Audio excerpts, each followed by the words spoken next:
Ono ye Wolokoso. Wolokoso mu weekend taxi. Wolokoso mu weekend taxi. Wolokoso mu weekend taxi. Savugidewa. Ani gwe bakutenani. Ani akumenya ukani. Yonna mu Wolokoso. Wolokoso. Wolokoso. Mu weekend taxi.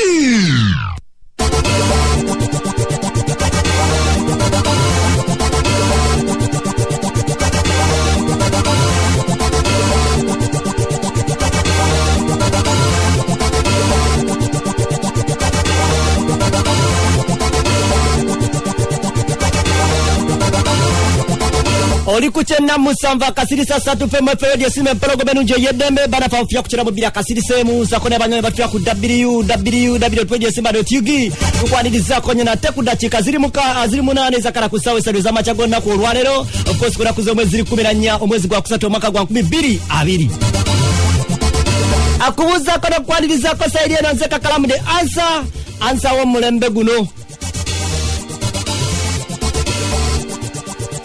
Okay, siba ruise banywanyi twagala kubatenga tulutandika basebone banyabo eranga yesayo yokubatenga tulutandika eranga abatunga bano batera kubatenga bajene tulutandika bulungi.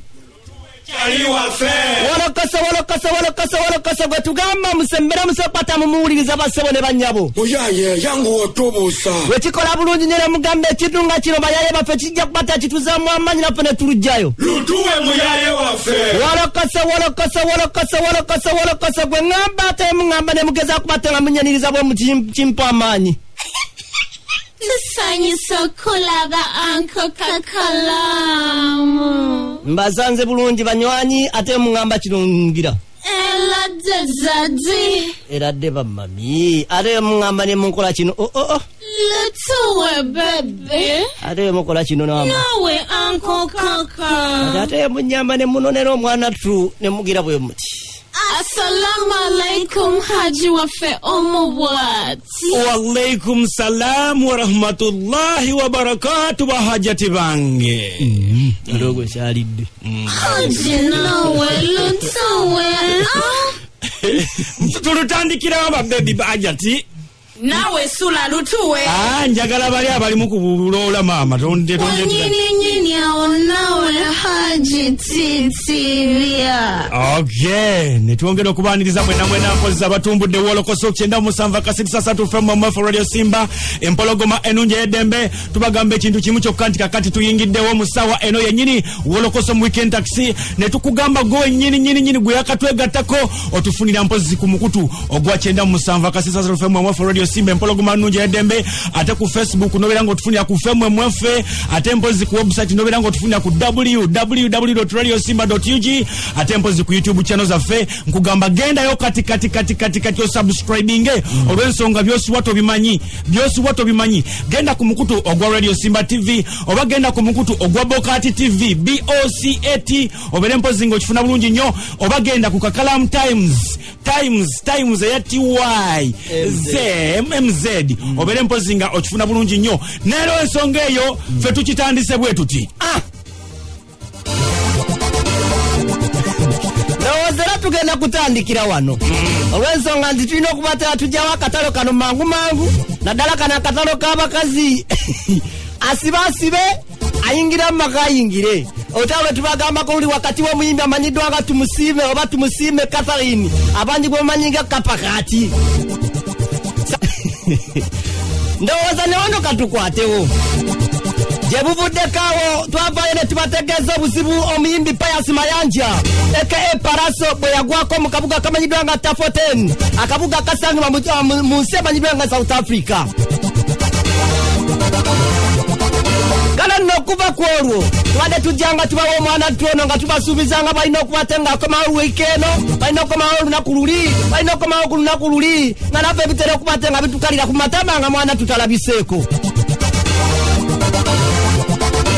Eranga n'ensonga emulemesa okudda okwabwobwe naye sitajirambulula bulungi wabula kyaddaaki Uncle Paraso yamaze n'akomawo ku lunaku olwokubiri lwa wiiki eno era bw'atyo n'ayanirizibwa namungi w'omuntu ku kisaawe Entebbe paka we yabadde yabadde ategese olukuŋŋaana lw'abannamawulire olwabadde ku kifo ekyadde kimanyiddwa nga Sky Lounge e Kamwokya.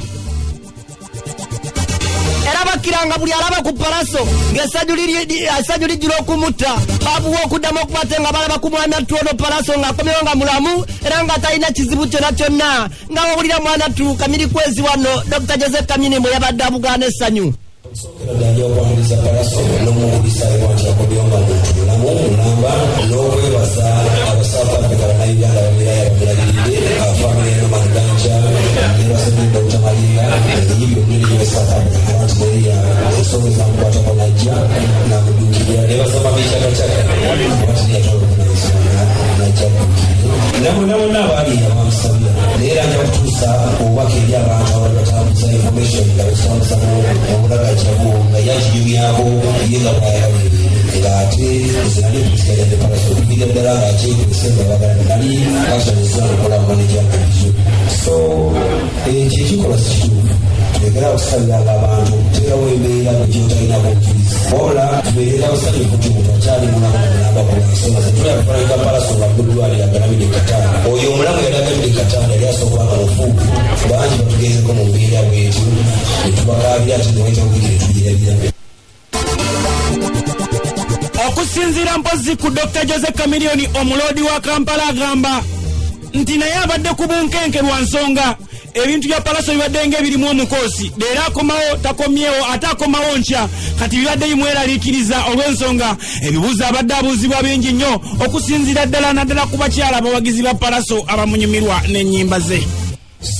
Mbebaza muna abamutima b'essaala palasa akomye omulambazi bakwana bano ddala abakyala bali bakubiranya amasiku palasa akomobiranga bamubira epaka banja bategeeza era babategeezako tuli ono singa basinga banamulire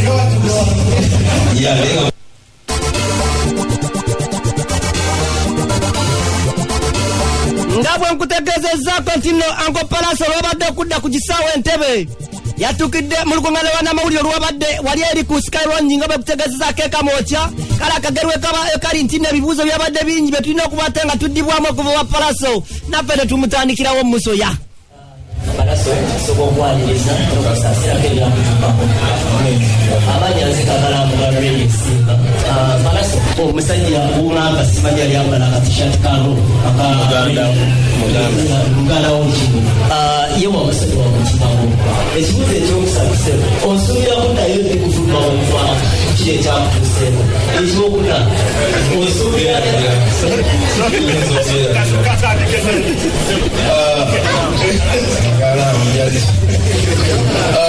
yes omusajja yavuga nandeka ku siini yalina esaati yali omuto wa Kikonya ne namusonyiwa okuva ku ntobo y'omutima gwange wali nga bakankuba nali munyiigidde n'obusungu bungi era nayogera ne naawe najja kati mutta but bambi namusonyiwa olw'ensonga saamukominikeitingakoko naye mbunzija mu mmotoka ye nadduka budde sijingira ate bwe nadduka nenkaana nange nwankuba ejjinja lyasooka ne bangoba simanyi oba yandaba naye yali akutegedde nti gwe Palaso okutegera ati okuva ku mmotoka eri anti mugambi yali atudde mu mmotoka ng'etwakinze mu maaso nvaamu girendamu ne bankuba nziruka gwe bankuba baliika nga baleekaana okujja okunkuba n'abalaba n'asimbula n'akola ki kati kyasikakasa oba yavaawo ng'ategedde nti nzija oba yagenda yalowooza baali balumba ye awo kyosimanyi naye nga namusonyiwa kubanga ate nzaani lwaki nga simusonyiwa.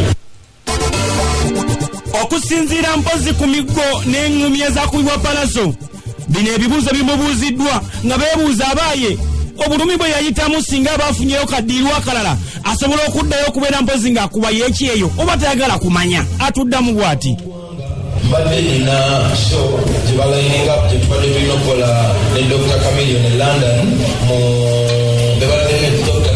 May lwakwanudde South Africa longer than I should have kati simanyi nti ngekakuba sinasiddangamu kwogera nabo ne mbadde n'okuba ne Dr. Chameleone fembi London mu May so ekyo kijja kujjanga bwe kinajja sinatuuka nawaka olwakadde bati bwe naakomuniketinga nabo nyinza okuba nsobola okiddamu.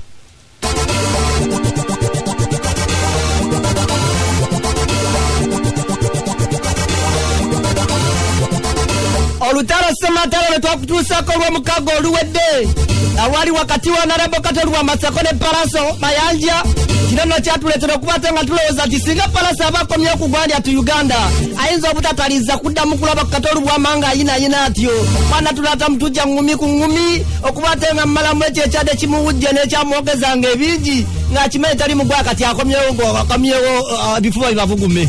Katolu Bwama nenda musonyiwa kubanga tamanyi bigambo bye yayogera bulumi bw'abyatuusa akugaleze ndi musajja negwalita omwana omuto naye tamanyi bulumi bwebyatuusa ku famire yange kubanga nze Katolu Bwama musajja mukulu okuza endaba emizanyo gye nga mwemyoleetinga so ate muntu ali mu entertainment ate member of parliament okuba nti osobola okuyimirira n'oyogera ekintu kyotalinako mutwe n'amagulu ate n'okiggumiza bambi kali kibi nnyo kubanga alina bannyinaabe n'abalala abali South Africa abalumizibwa ate ekitiibwa nammwe mulina okukyewa ekitiibwa naawe kyewe ate bwe tujja kubeera nga buli nsonga ya muntu ogenda ogibuukirabuukira ogibakira oyogera kino oyogera kiri n'abantu olumu bw'obanga olowooza olina eddembe yogera ku nsonga zaabwe nabo newankubadde olumu balina ensonga eddembe eriddamu ku nsonga zo wazira Dr. Katolu Bwama ebigambo byange ebisembayo naawe ng'omuntu olina obunafu ate bungi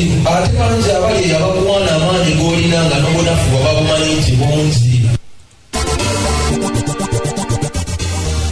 Okusinzira ku Palasa agamba nti kale Katolu Bwama ekyokumusonyiwa taganyi asobola okumusonyiwa oba amusonyiye naye ate waliwo omukyala gwalina esooka okwetondera ng'ono mpozi ye maama wa Palasa olw'ensonga ku bulumi bwe yafuna mu biseera ebyo yamukyawa nga Katone waalinnye kati maama wa Palasa ajula kwokyawo mafuta.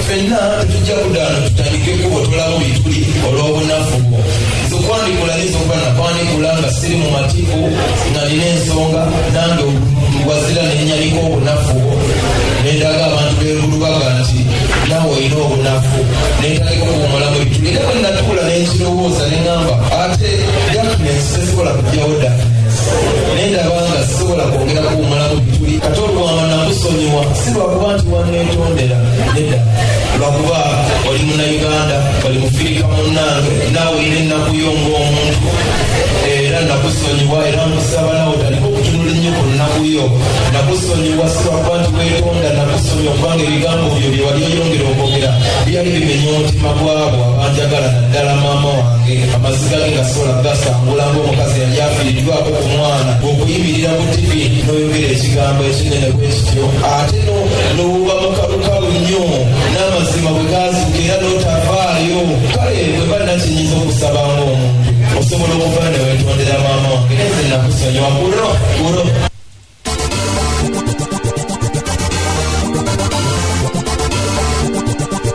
Akagari we kali ntino Palasa yabadde akoyekoyemuuko era nga tasera kubate nga addamu ebibuuzo byonna oba oli awo naddala ku obulamu bwe kati nga buyimiridde ku ssaawa eno waneno anko Salongo Siraje bwe yasabidde n'agamba nti nze nsobola bimaliriza Keri manager jakuba nnyonnyola embeera mwali. Twawulidde bulungi nnyo era twabadde basanyufu nnyo okulaba nga Palasa akomyewo nga mulamu abamu balowooza baali baagala nnyo gaali mu ssanduuke ne munnange eya Katonda yakomyewo mulamu tetuli basanyufu nnyo Palasa byali bulungi ebiwundu bigenda badde bakozeeko obujjanjabi byabadde byali bulungi talina buzibu bwonna. Ono ye Wolokoso.